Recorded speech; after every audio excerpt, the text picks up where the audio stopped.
Want to speak real Filipino from your first lesson? Sign up for your free lifetime account at filipinopod101.com.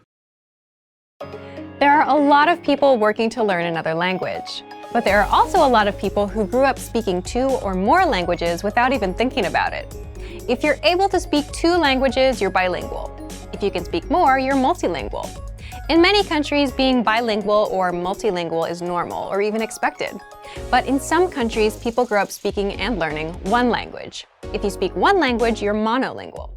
So, what can monolinguals learn from bilinguals or multilinguals? This video will look at what it's like to be comfortable in 2 or more languages. Here are 6 pieces of information relating to bilingualism and multilingualism that you can use in your language learning. First, bilingualism and the brain. How does being bilingual or multilingual affect the brain? Do you dream in both languages? Do you see subtitles in your head for the other language as somebody's talking? The answers to questions like these are different for everyone. Some people may dream mostly in the language they're most comfortable with, and occasionally in another language. Some people may be able to effortlessly move between the languages they know, while others may get stuck from time to time. These are all normal parts of knowing more than 1 language.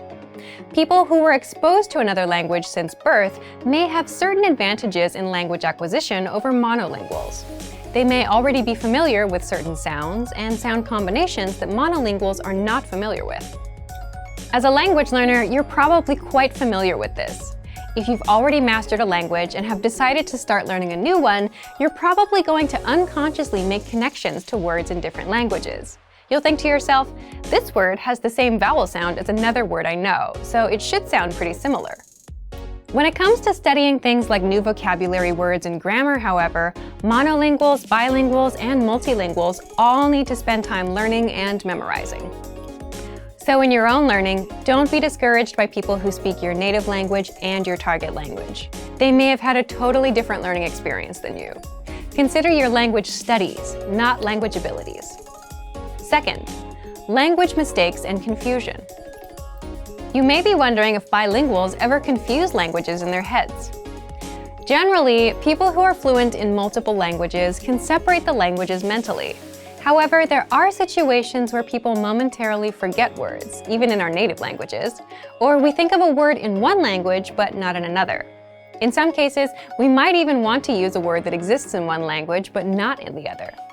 An interesting concept from academic literature on this topic is perfect bilingualism. It's the idea that someone can speak 2 languages perfectly at an equally high level. Many people assume that someone who grew up speaking 2 languages would be able to use both of them perfectly and sound flawless, but this is generally not true. Bilingual people are often more comfortable talking about certain topics in specific languages. There are also situations where bilingual people may pronounce words with a slightly different accent than monolingual people. Interestingly enough, there's also a similar pattern among bilingual couples. Bilingual couples usually have a single dominant language. Even if they can speak another language with fluency and ease, people will usually use the language that's most efficient and comfortable. Third, bilingual societies. Can you imagine a place where you talk to your family in one language, your neighbors in another, your boss in a third, and write letters in a fourth? This might sound like a dream for many language enthusiasts, but in some societies, it's normal. This type of multilingual society occurs on border regions all throughout the world. In northern Iraq, for instance, people usually speak Kurdish, Turkish, and Iraqi Arabic, and many of them use modern standard Arabic and English at school.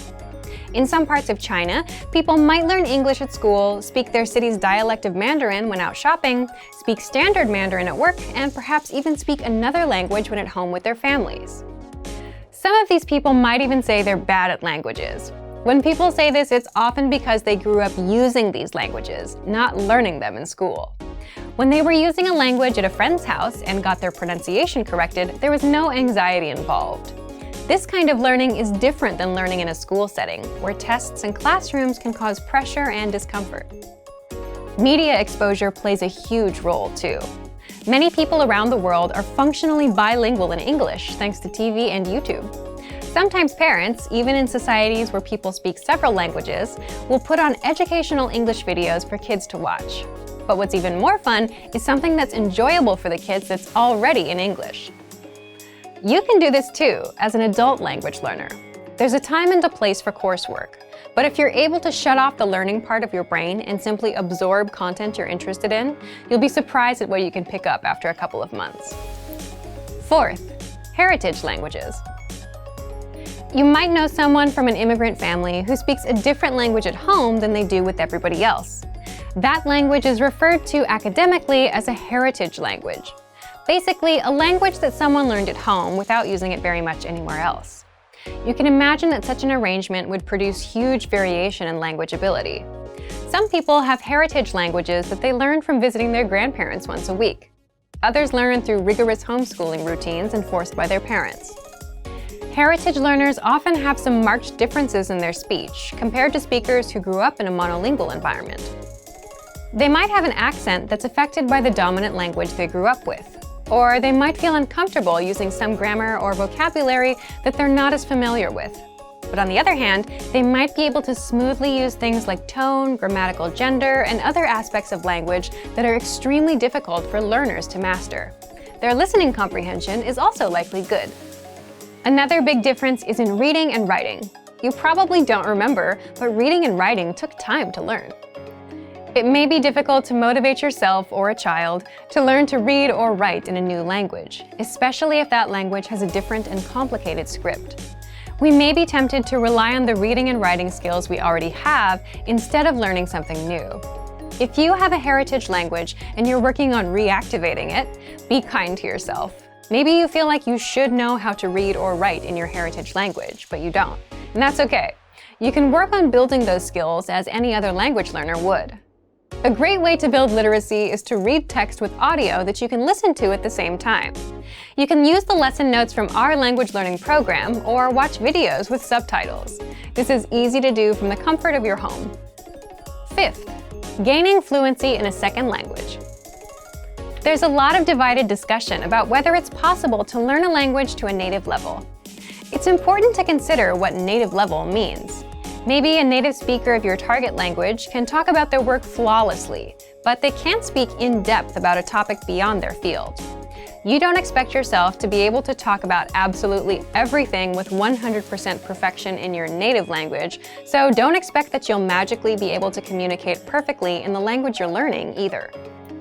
Moreover, it's important to remember that nobody speaks flawlessly all the time. We all make mistakes, and we know how to correct ourselves and clarify information.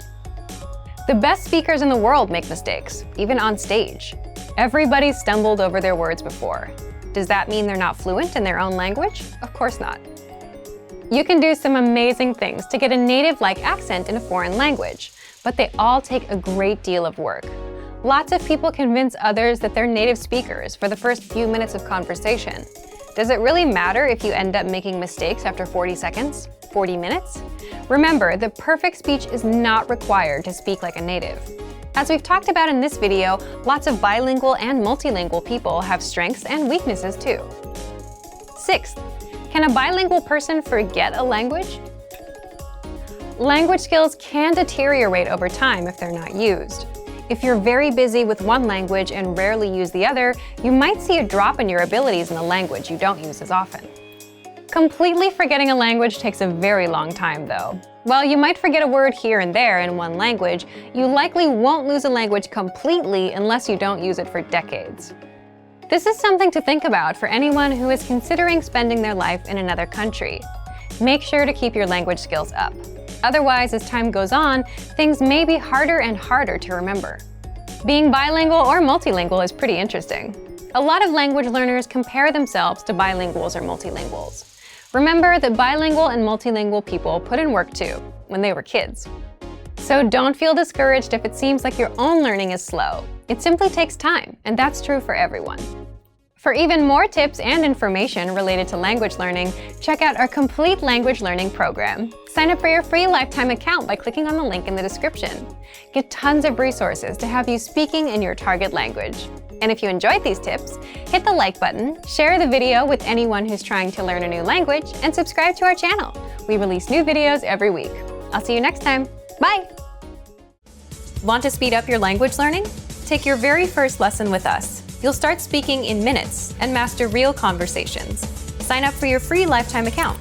Just click the link in the description.